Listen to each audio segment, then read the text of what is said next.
Body ലാംഗ്വേജിലുണ്ടല്ലോ ഭയങ്കര ഫ്ലെക്സിബിലിറ്റിയും ഇടിക്കുന്ന ഒരു പഞ്ചിനൊക്കെ ആ ഒരു പവർ നമുക്ക് ഫീൽ ചെയ്യുന്നുണ്ട് ആ സാധനം ഒക്കെ വെച്ച് നമ്മൾ നോക്കിയപ്പോൾ കല്യാണി ഭീകരമായിട്ട് ഇതിൽ ആപ്റ്റാണെന്ന് തന്നെയാണ് തോന്നിയത്.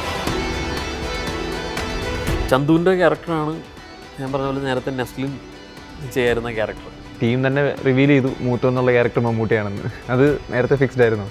അല്ല, അത് പിന്നീട് അതിലേക്ക് പതിയെ വന്ന് ലാൻഡ് ആയതാണ്.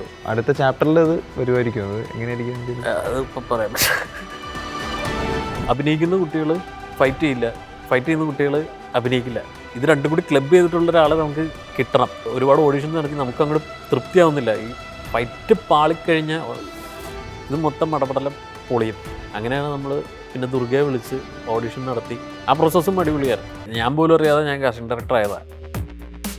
നസ്ലിനും ഇവിടെ തിയേറ്റർ വിസിറ്റിന് വന്നപ്പോഴാണ് ഈ സിനിമ മുഴുവനായിട്ട് കണ്ടത്. ഫസ്റ്റ് അവ കണ്ടുകഴിഞ്ഞിട്ട് ഇറങ്ങിയിട്ട് ചേട്ടാ ഞാനിത് ഇങ്ങനെയാണ് മറ്റേ പച്ച സ്ക്രീനും മറ്റേതിലല്ലേ കണ്ടിട്ടുള്ളൂ, ഇതിപ്പോൾ ഇങ്ങനെ ഞാൻ ആദ്യമായിട്ട് കാണുന്നത് അതുകൊണ്ട് അവരും ഭയങ്കര എക്സൈറ്റഡ് ആയിരുന്നു. നാഗേഷും വരെ പറഞ്ഞൊരു ക്യാരക്ടറുണ്ട്, മറ്റേ ആ സോഫയിലിരിക്കുന്നൊരു ക്യാരക്ടറിൻ്റെ കാര്യം പറയുന്നത്. നോബഡി.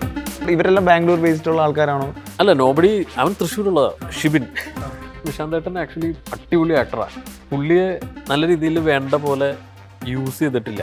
ഒരു ആക്ടർ വന്നിട്ട് ഈ ക്യാരക്ടർ ഒന്നും കൂടി ലിഫ്റ്റ് ചെയ്യുന്നൊരു പരിപാടിയില്ലേ, അതാണ് സഭ ചെയ്തത്. നാച്ചിയപ്പയുടെ ക്യാരക്ടർ ഓപ്പോസിറ്റ് നിൽക്കുന്ന ആൾ ഭയങ്കര വില്ലത്തിനെ കാണിക്കുന്ന അല്ലെങ്കിൽ ആജാനബാഹു അല്ലെങ്കിൽ കണ്ടാൽ തന്നെ ടെറർ എന്ന് തോന്നിക്കുന്ന ഒരാൾ വേണ്ട എന്ന് തോന്നിയായിരുന്നു. അല്ലാതെ നമുക്ക് എന്ത് ചെയ്യാം എന്നുള്ളത് നോക്കിയത്. ഇട്ട ബഡ്ജറ്റിനേക്കാളും കുറച്ചും കൂടി കയറിപ്പോയിട്ടും പ്രൊഡക്ഷൻ അതിൻ്റെ കൂടെ നിന്ന് തീർത്ത പടവും കൂടിയാണ്. ഐ എം ഗെയിമും ഒരു ഷുവർ ഷോട്ട് പരിപാടി ആയിരിക്കും.